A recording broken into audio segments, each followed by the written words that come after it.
பணியாளர் போராட்டங்களை கம்பீரமாக நம்பிக்கையோடு நடத்த முடிந்தது. அது ஒண்ணு இந்த சொல்வதற்கு நாங்கள் பெருமைப்படுகிறோம். எனக்கு தெரிஞ்சு அது ரஷ்ய புரட்சியா இருக்கட்டும், சேகுவேரா புரட்சியா இருக்கட்டும், ஸ்ரீலங்கால நடந்ததா இருக்கட்டும், நக்சல்பாரி எழுச்சியா இருக்கட்டும், வினோத் மிஸ்ரா கால தொடர்ல குண்டு வாங்கினதா இருக்கட்டும், பல்வேறு இயக்க தோழர்கள் தூக்கு மேடை ஏறினதா இருக்கட்டும், பீகார்ல ஆயுதங்களை தூக்கி ஒடுக்கப்பட்ட மக்களை வாக்குச்சாவடி கூட்டு போனதா இருக்கட்டும், இந்த மாதிரியான நினைப்புகள், இந்த மாதிரியான வரலாறுகள், பிக்கால் போராட்டம் இதெல்லாம் சேர்த்துதான் தூய்மை பணியாளர் போராட்டங்களுக்கு வலு கொடுத்தது. தோழர்களே,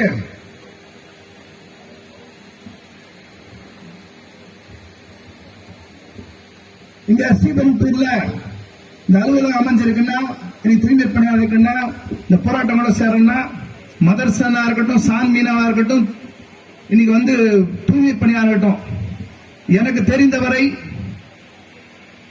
தெரிந்தவரை 10 கோடிகளை தாண்டி தொழிலாளர்களுக்கு நிச்சயமாக பயன்களை வாங்கி கொடுத்திருக்கக்கூடிய இயக்கமாக நாம் இருந்திருக்கிறோம்.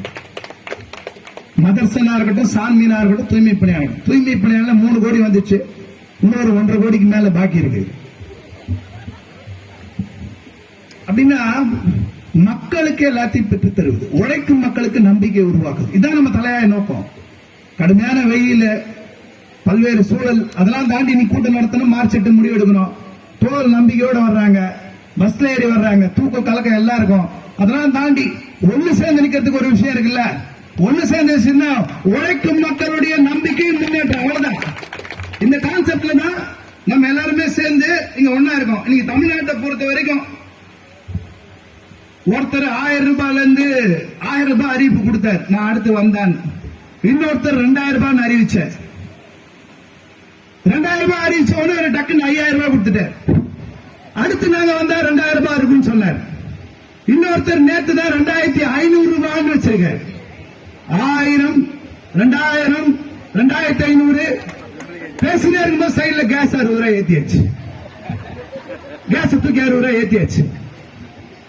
நமக்கு இதெல்லாம் நம்ம பணம் தான். 1000, 2000, 2500 ரூபாய் யாரோட உழைச்ச சொத்த காசும் கிடையாது. நம்ம உழைச்ச காசு நமக்கு வருது. ஆனா நம்ம கேட்கறது என்ன? இன்னைக்கு அரசு நிறைய பேர் மின்சாரத்துறையா இருக்கட்டும், டாஸ்மாகா இருக்கட்டும், தூய்மை பணியாளர் இருக்கட்டும், செவிலியரா இருக்கட்டும், அங்கன்வாடி சத்துணவு ஊழியரா இருக்கட்டும், எல்லாம் நம்ம கேட்கறது என்ன? 1000, 2000, 2500 தான் நமக்கு வேணும் கேட்கிறோமா? பணி நிரந்தர கௌரவமான வேலை வேணும் நம்ம கேட்கிறோமா? எங்களுக்கு தேவையானதை கொடுத்துட்டா போதுமே. நான் உங்ககிட்ட எப்பயும் கையேந்திட்டே நிக்கணுமா? எப்ப 1000 ரூபாய் ஐயா வந்தா கொடுப்பாரு, எப்ப 2000 ரூபாய் கொடுப்பாரு, எப்ப 2500 ரூபாய் கொடுப்பாரு, எப்ப எங்களுக்கு காசு கொடுத்து எங்க வாழ்க்கையில் ஐயா முன்னேற்றுவாருன்னு எங்க வாழ்க்கையை நாங்க முன்னேற்றுக்கிறதுக்கு எங்களுக்கு வழி வேணும். அதுக்கு இடதுசாரி அரசியல் தான், சிறப்பு கொடி அரசியல் தான். அது எந்த மாற்றமும் இல்ல. தமிழ்நாட்டை பொறுத்த வரைக்கும் இன்னைக்கு தமிழ்நாடு இந்தியால அம்பேத்கரியத்தை பிடித்துக் கொள்ளாமல் இருக்கக்கூடிய ஆட்களே கிடையாது. பிஜேபி அம்பேத்கர் போட்டோ தூக்க வேண்டிய அவசியம் வந்திருக்கு. இந்து ராஜ்யம் இருக்குன்னா, இந்துத்துவா இருக்குன்னா, அதுக்கு கடைசி வரைக்கும் கூர்மையாக சண்டை போடுறதுல மக்கள் தலைவர் அம்பேத்கர் ஒருவர். இன்னைக்கு இந்தியா முழுக்க அம்பேத்கர் பொருள்களும் இன்னைக்கு பிஜேபிக்கு எதிராக ஒழிக்கப்படுது. இடதுசாரிகள் நிச்சயமாக, கம்யூனிஸ்டுகள், மார்க்சிஸ்டுகள் அம்பேத்கரையும் பெரியாரையும் உள்வாங்கி நிச்சயமாக களத்தில் நின்று பிஜேபி வீட்டுவதற்குண்டான அத்தனை நடவடிக்கை எடுப்போம். இன்னைக்கு தமிழ்நாட்டில் நம்ம இந்தியாலையும் தமிழ்நாட்டிலையும் நம்ம போராட வேண்டிய அவசியம் இன்னைக்கு எதை நோக்கி இருக்குன்னா, ஒரு மிகப்பெரிய மதவெறி அரசியல். மதவெறி அரசியலோடு இருந்திருக்கக்கூடிய சாதி வெறி அரசியல். மக்கள் நீ என்ன டிரெஸ் போடணும், நீ என்ன சாப்பிடணும், எப்படி இருக்கணும், என்னால ஒண்ணு உறுதியா சொல்ல முடியும். தமிழ்நாட்டில் பிஜேபி ஆட்சிக்கு வந்ததுன்னா நம்ம போராடுறது கூட இடம் இருக்காது.